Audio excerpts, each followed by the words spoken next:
अध्याय 18 उपसंहार संन्यास की सिद्धि। अर्जुन ने कहा, हे महाबाहु, मैं त्याग का उद्देश्य जानने का इच्छुक हूं, और हे केशनिषूदन, हे ऋषिकेश, मैं त्यागमय जीवन का भी उद्देश्य जानना चाहता हूं। भगवान ने कहा, भौतिक इच्छा पर आधारित कर्मों के परित्याग को विद्वान लोग संन्यास कहते हैं, और समस्त कर्मों के फल त्याग को बुद्धिमान लोग त्याग कहते हैं।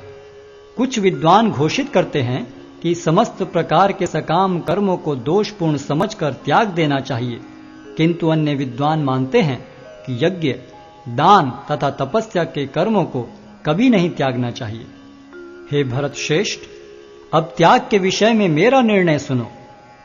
हे नरशार्दूल, शास्त्रों में त्याग 3 तरह का बताया गया है। यज्ञ, दान तथा तपस्या के कर्मों का कभी परित्याग नहीं करना चाहिए, उन्हें अवश्य संपन्न करना चाहिए। निस्संदेह यज्ञ, दान तथा तपस्या महात्माओं को भी शुद्ध बनाते हैं।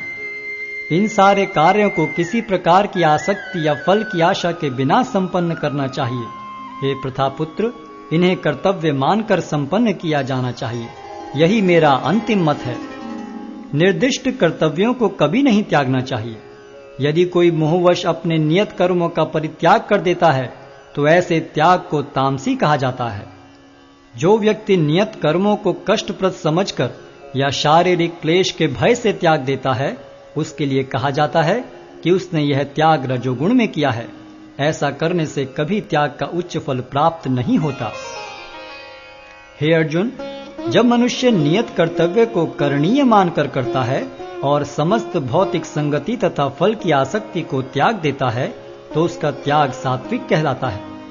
सतोगुण में स्थित बुद्धिमान त्यागी, जो न तो अशुभ कर्म से घृणा करता है, न शुभ कर्म से लिप्त होता है, वह कर्म के विषय में कोई संशय नहीं रखता। निस्संदेह किसी भी देहधारी प्राणी के लिए समस्त कर्मों का परित्याग कर पाना असंभव है, लेकिन जो कर्म फल का परित्याग करता है वह वास्तव में त्यागी कहलाता है।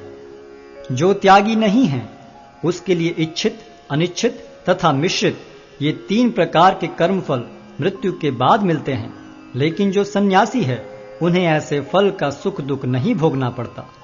हे महाबाहु अर्जुन, वेदांत के अनुसार समस्त कर्म की पूर्ति के लिए 5 कारण हैं। अब तुम इन्हें मुझसे सुनो